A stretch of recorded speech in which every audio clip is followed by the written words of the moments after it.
जिनका नाम अंग्रेजी के डी लेटर से शुरू होता है उनके वर्ष 2025 के राशिफल की चर्चा संक्षिप्त में करेंगे। तो चलिए शुरू करते हैं। सबसे पहले डी नाम वाली महिलाओं के स्वभाव के बारे में बहुत ही संक्षिप्त में चर्चा करेंगे और फिर उसके बाद राशिफल की चर्चा करेंगे।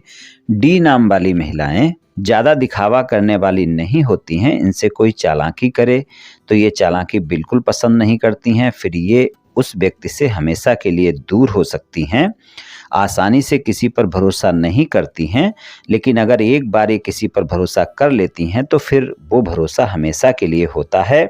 स्वभाव दयालु होता है, सौम्य स्वभाव की होती हैं, दूसरों की भलाई के बारे में सोचती हैं, भलाई के कार्य भी करती हैं, आकर्षक होती हैं, दोस्ताना स्वभाव की होती हैं, इसलिए अपने कार्यस्थान में और अपने आस पड़ोस में इनका व्यवहार अच्छा होता है। सज्जन होती हैं, बुद्धिमान भी होती हैं और जब कभी भी मानसिक तनाव होता है तो अकेले रहना इनको ज़्यादा पसंद होता है। विचार इनके बहुत जल्दी जल्दी परिवर्तनशील होते हैं। परिस्थिति कैसी भी हो, परिस्थिति के अनुसार खुद को ढालना जानती हैं। निर्णय लेने में थोड़ा समय लगाती हैं, जल्दबाजी में निर्णय नहीं लेती हैं। मित्र बहुत कम होते हैं, खासकर ऐसे मित्र जिनसे ये अपने दिल की बात कह सकें। अपने मित्र के साथ अच्छा भावनात्मक संबंध रखती हैं। सौंदर्य और रोमांस पसंद करने वाली होती हैं और जीवन के हर संघर्ष में अपने साथी के साथ खड़ी रहती हैं। हमेशा सहनशील और माफ़ कर देने वाली होती हैं। निस्वार्थ स्वभाव की होती हैं, हमेशा बिना स्वार्थ के दूसरों की सहायता करने वाली होती हैं। अपने रिश्ते को लेकर काफ़ी भावुक सोच रखती हैं, इसलिए कई बार जब इनका दिल टूटता है तो तनाव ज़्यादा हो जाता है, काफ़ी दुखी भी हो जाती हैं। समर्पित साथी होती हैं और अपने रिश्ते में पूरी तरह समर्पित भी होती हैं। इनमें प्रेम की भावना गहरी होती है और दिल से प्रेम करने वाली और अटूट समर्पण का भाव रखने वाली होती हैं। अपने परिवार का बहुत ध्यान रखने वाली होती हैं, अपने परिवार की प्रत्येक ज़रूरत का बहुत ख्याल रखती हैं। चलिए राशिफल की चर्चा कर लेते हैं। सबसे पहले शिक्षा की बात करेंगे। डी नाम वाली महिलाओं के लिए शिक्षा के मामले में मध्य मई तक के समय में ज़्यादा मेहनत करने की आवश्यकता होगी, तभी आपको अच्छे परिणाम मिल पाएंगे। अगर आप किसी कंपटीशन एग्जाम की तैयारी कर रही हैं या फिर कोई सरकारी नौकरी की तैयारी कर रही हैं तो आपके लिए 29 मार्च तक का समय ज़्यादा बेहतर है। आप ज़्यादा मेहनत कर लें, आपको सफलता मिल सकती है। और मध्य मई के बाद का समय आपको शिक्षा के क्षेत्र में अच्छे परिणाम दिखा सकता है। अगर आप विदेश में पढ़ाई करना चाहती हैं तो इस साल आपको सफलता मिल सकती है। आप प्रयास करें, आपका दाखिला हो सकता है। तो कुल मिलाकर शिक्षा के लिए अच्छा ही रहने वाला है। अगर आप कोई व्यापार, कारोबार या नौकरी कर रही हैं तो धन और आय के मामले में वर्ष अच्छा रहने वाला है। 29 मार्च तक के समय में खर्चों की अधिकता ज़्यादा रह सकती है, खर्चों पर नियंत्रण रखना जरूरी होगा। आप मध्य मई तक के समय में ज़्यादा मेहनत करेंगी, तभी आपको व्यापार, कारोबार या नौकरी में सफलता मिल पाएगी। हालांकि आपकी नियमित आय आसानी से होती रहेगी, लेकिन आप ज़्यादा मेहनत करती हुई नजर आएंगी और उसके परिणाम भी आपको अच्छे मिलेंगे। 29 मार्च के बाद का समय आपकी आय अच्छी रहेगी, लेकिन खर्चों पर नियंत्रण रखना फिर भी आवश्यक होगा। पूरे वर्ष खर्चे अधिक रह सकते हैं। मध्य मई के बाद के समय में आपको अनावश्यक खर्चे परेशान कर सकते हैं, इसलिए अनावश्यक खर्चों से बचें। व्यापार, कारोबार के मामले में विदेश से जुड़ा कोई व्यापार, कारोबार है या फिर विदेशी कंपनी में नौकरी कर रही हैं, पूरे वर्ष आपको लाभ प्राप्त होता रहेगा।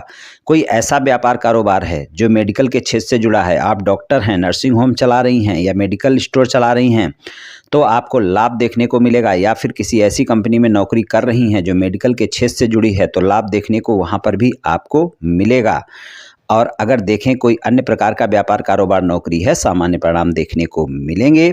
इस वर्ष आपको लाभ प्राप्त होता रहेगा। मध्य मई तक का समय आपको व्यापार, कारोबार में ज़्यादा लाभ देखने को मिल सकता है, लेकिन कोई बड़ा निवेश सोच समझ कर करें। अगर नौकरी कर रही हैं तो इस साल कोई न कोई पदोन्नत मिलने की संभावना बनी रहेगी और वेतन वृद्धि भी हो सकती है। अगर नई नौकरी की तलाश में हैं तो आपको इस साल नई नौकरी मिल सकती है। जो लोग पहले से नौकरी में हैं उनके कार्य क्षेत्र में इस वर्ष वो अच्छा कर पाएंगी। आपके बॉस के साथ और साथी कर्मचारियों के साथ आपके रिश्ते अच्छे रहने वाले हैं वर्ष 2025 में। मिलाकर आपकी आर्थिक स्थिति वर्ष 2025 में मध्यम रहेगी, लेकिन खर्चों पर नियंत्रण रखना होगा। स्वास्थ्य के मामले में धन खर्च ज़्यादा हो सकता है, इस बात का ध्यान रखें, चाहे आपके खुद के स्वास्थ्य को लेकर हो या परिवार के सदस्यों के स्वास्थ्य को लेकर। इसलिए खर्चों पर नियंत्रण आवश्यक होगा और पारिवारिक संपत्ति के विवादों में भी बचने की जरूरत रहेगी। करियर में इस वर्ष बदलाव संभव है। प्रेम संबंध के मामले में ये वर्ष सामान्य सा रहने वाला है। वर्ष 2025 में प्रेम संबंध के मामले में आपको अपने साथी पर भरोसा बहुत बनाकर रखना होगा। 18 मई तक के समय में इस बात का ज़्यादा ध्यान रखकर चलना होगा कि किसी भी प्रकार की कोई गलतफहमी या शंका आपके साथी के साथ ना हो। आरोप प्रत्यारोप से भी बचना होगा। छोटी छोटी बातों को बड़ा बिल्कुल नहीं करना है, नहीं तो बातें बड़ी हो जाएंगी। हालांकि इस समय में अगर देखें तो प्रेम संबंध में अगर आप एक दूसरे पर शंका नहीं करती हैं, आरोप प्रत्यारोप नहीं करती हैं और साथी पर भरोसा रखती हैं, तो फिर पूरा वर्ष आपको अच्छे परिणाम दिखा देगा। हालांकि अगर देखें प्रेम संबंध के मामले में मिला जुला सा साल रहने वाला है। अपने साथी के साथ प्रेम संबंध में काफी समय से हैं, तो इस वर्ष आप अपने प्रेम संबंध को विवाह संबंध में बदलने का फैसला ले सकती हैं। 18 मई तक के समय में प्रेम संबंध के मामले में बहस से अवश्य बचकर रहें, क्योंकि अगर बहस बढ़ती है तो संबंध ज्यादा खराब हो सकते हैं। प्रेम संबंध के मामले में सबसे बेहतर जो समय होगा वो 18 अक्टूबर से 4 दिसंबर का होगा इस वर्ष में। इस समय पर प्रेम संबंध के प्रत्येक क्षेत्र में आपको अच्छे परिणाम देखने को मिलेंगे।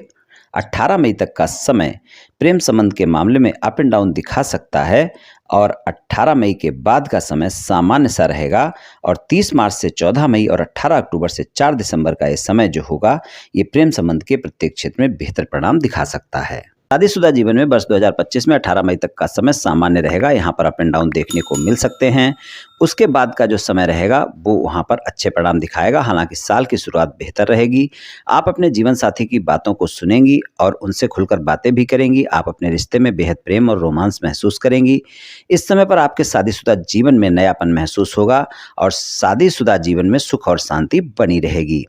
18 मई तक के समय में आपके रिश्ते में अप एंड डाउन देखने को मिलेंगे। इस समय पर आप देखेंगी आपके रिश्ते में बहुत प्रेम दिखेगा। कभी कभी छोटी छोटी बातों को लेकर बहस भी हो जाएगी, फिर रिश्ते में तनाव देखने को मिल सकता है। लेकिन इस सब के बावजूद ये समय ऐसा होगा जब आप अपने साथी को समय भी ज़्यादा देंगी और संबंध भी मजबूत होंगे। अगर आप विवाहित हैं, शादी योग्य हैं, तो आपको इस वर्ष जीवन साथी की तलाश पूरी हो सकती है। पारिवारिक जीवन की बात करें तो मध्य मई तक का समय सामान्य रहेगा। उसके बाद का समय अच्छा रहेगा। माता पिता को अगर स्वास्थ्य में कोई समस्या चल रही है तो उसका ध्यान रखकर चलना होगा। साल 2025 में बाकी पारिवारिक सदस्यों से तालमेल बनाकर रखना होगा।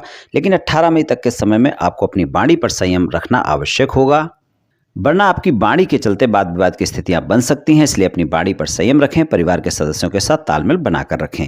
स्वास्थ्य के मामले में वर्ष 2025 में मिला जुला साल रहेगा। इसलिए पूरे वर्ष आपको अपने स्वास्थ्य का ध्यान रखकर चलना होगा। और अगर आपको चेस्ट से संबंधित या पेट से संबंधित कोई समस्या है तो उसमें लापरवाही बिल्कुल ना करें और छोटी से छोटी समस्या भी होने पर डॉक्टर से परामर्श अवश्य लें। अपने खान पान का ध्यान रखें, पौष्टिक भोजन लें और स्वस्थ दिनचर्या अपनाएं, योग व्यायाम करें, तनाव बिल्कुल भी अपने ऊपर हावी ना होने दें। इन बातों का ध्यान रखें और स्वास्थ्य में कोई भी समस्या होने पर डॉक्टर से परामर्श अवश्य लें। ये राशिफल सामान्य राशिफल है। ये सभी महिलाओं पर पूर्ण रूप से प्रभावी होगा ऐसा संभव नहीं है, क्योंकि आपकी जन्म कुंडली पर भी बहुत कुछ निर्भर करता है। आप सभी स्वस्थ रहें, आयुष्मान रहें, धनवान रहें, ऐसी मेरी श्री कृष्ण भगवान से प्रार्थना है। जय श्री कृष्ण, जय श्री राधे।